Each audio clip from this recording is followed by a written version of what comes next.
ইয়াতে মানে মহানগৰীত চাওক কোনেও হেল্প নকৰে। চাওক গাঁৱৰ কথাই বেলেগ, মানুহে মানুহৰ বাবে মানুহক সহায় কৰে, হেল্প কৰে। কিন্তু ইয়াত মহানগৰীত চাওক কোনেও হেল্প নকৰে। ইয়াত পৰি থাকিলেও মৰি থাকিলেও কোনে নাচায়। এইখনে হৈছে মহানগৰী। মহানগৰীত থাকি একো লাভ নাই, গাঁৱতে থকা ভাল, গাঁও বেষ্ট। আৰু নমস্কাৰ বন্ধু বান্ধৱীসকল, আজি খুবেই দুখৰ বিষয়। আজি মানে মোৰ এটা খুব ভুলৰ কাৰণে ইমান ডাঙৰ এটা হেৰি হৈ গ'ল। বাৰু জালুকবাৰীত আহি পালোঁ। জালুকবাৰীতে কি হ'ল, মোৰ গাড়ীখনৰ চাৰ্জ শেষ হৈ গ'ল, বেটেৰী শেষ হৈ গ'ল। এতিয়া ঠেলি মই লৈ যাব লাগিব, ISBT লৈ যাব লাগিব জালুকবাৰীৰ পৰা। তাতে চিনাকি মানুহ এজন আছে। কিন্তু মোক খুবেই বেয়া লাগিছে, জালুকবাৰীৰ পৰা ইয়াতে ভালেকেইটা দোকান আছে। কমেও মই 10খনমান দোকানত সোমালোঁ, কোনেও চাৰ্জ দিব নিদিলে। চাৰ্জাৰটো মোৰ তাতে আছে বাৰু, মই পইচা দিম বুলি ক'লোঁ, টকা দিম বুলি ক'লোঁ, কোনেও মোক চাৰ্জ দিব নিদিলে। ইমান মানে কি ক'ম আৰু দেই। তো এতিয়া ঠেলি গৈ আছোঁ। চাওক বহুত দূৰ যাব লাগিব, চাওঁ কি হয়। আজি মানে মই চাৰ্জটো দেখা নাছিলোঁ, চোৱাই নাছিলোঁ, সেইবাবে এনেকুৱা হ'ল আজি।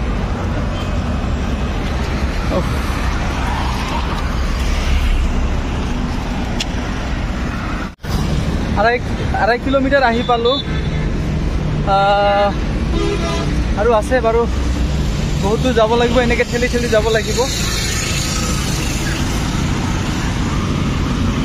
আৰু সৰুখন হৈছে ৰেডিশ্যন ব্লু 5 ষ্টাৰ হোটেল, এই বিল্ডিঙৰ পিছফালে। ইয়াতে মানে মহানগৰীত চাওক কোনেও হেল্প নকৰে। চাওক এতিয়া গাঁৱত হ'লেতো গাঁৱৰ কথাই বেলেগ, মানুহে মানুহৰ বাবে মানুহক সহায় কৰে, হেল্প কৰে। কিন্তু ইয়াত মহানগৰীত চাওক কোনেও হেল্প নকৰে। ইয়াত পৰি থাকিলেও মৰি থাকিলেও কোনে নাচায়। এইখনে হৈছে মহানগৰী। মহানগৰীত থাকি একো লাভ নাই, গাঁৱতে থকা ভাল, গাঁও বেষ্ট। গাড়ীখন ঠেলি বহুত ভোক লাগি গ'ল। এতিয়া অলপ খাই আছোঁ, গৰম ৰুটি ঠেলি আনিলোঁ। এতিয়া ভাত খালোঁ, খাই লওঁ। তো ফাইনেলি এখন দোকান দেখা পালোঁ ইয়াতে, শ্ব'ৰুম, ডি মাৰুতি শ্ব'ৰুম। এইখন ডি মাৰুতি ৱৰ্কশ্বপ। তো ইয়াতে মানে দাদাই অলপ ক'লে দিয়ক চাৰ্জ। এইখন ডি মাৰুতি ৱৰ্কছ, ইয়াতে মই চাৰ্জিং লগালোঁ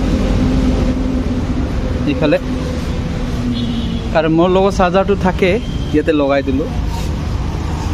দাদাই ক'লে লগাব দিলে ইয়াতে। আৰু এইখন ৱৰ্কশ্বপখন সেই এইখন ৰেডিশ্যন 5 ষ্টাৰ হোটেল, 5 ষ্টাৰ হোটেলৰ কাষতে। ইয়াতে ক'লোঁ, দাদাক ক'লোঁ যে অলপ ৰিকুৱেষ্ট, অলপ হেল্প কৰক। দাদাই ক'লে ঠিক আছে, দিব পাৰা ইয়াতে। তো ইয়াতে দি দিলোঁ চাৰ্জ। আৰু ফাইনেলি বন্ধু বান্ধৱীসকল, গাড়ীখন মই চাৰ্জ কৰিলোঁ আধা ঘণ্টা, এতিয়া হৈ গ'ল চাৰ্জ। এতিয়া যাওঁ মই গুৱাহাটী, মই ৰুমত যাওঁ, হৈ গ'ল। তেখেতে মোক চাৰ্জ দিব দিলে, গেৰেজৰ হেৰিজনে, অ'নাৰে। খুবেই বহুত ধন্যবাদ দিলোঁ তেখেতক। বলক এতিয়া যাওঁ। আৰু আজি খুবেই এটা ভাল লাগি আছে, ইফালে হনুমান মন্দিৰ আছে। হনুমান মন্দিৰ সন্মুখতে মাৰোৱাৰী লোকসকলে এনেকৈ খাদ্য যোগান ধৰিছে। ইয়াতে সিহঁতে ব্ৰেড, চব্জি আৰু ক্ষীৰ। তো মই লৈছোঁ বাৰু ইয়াতে ব্ৰেড আৰু পায়স, এনেকৈ সকলোৱে খাই আছে। চাওক, তো সেই সুযোগতে ময়ো এইফালে ডিউটিত যাওঁতে ময়ো পালোঁ, ময়ো খাই আছোঁ। চাওক, মাৰোৱাৰীসকলে এনেকুৱা মন্দিৰৰ সন্মুখত প্ৰায় দি থাকে, আৰু মই খাই আছোঁ। চাওক, এইসকলে মাৰোৱাৰী ফেমিলি। চাওক, এনেকৈ মন্দিৰৰ সন্মুখত, এইটো হৈছে হনুমান মন্দিৰ। আৰু ইয়াত চাওক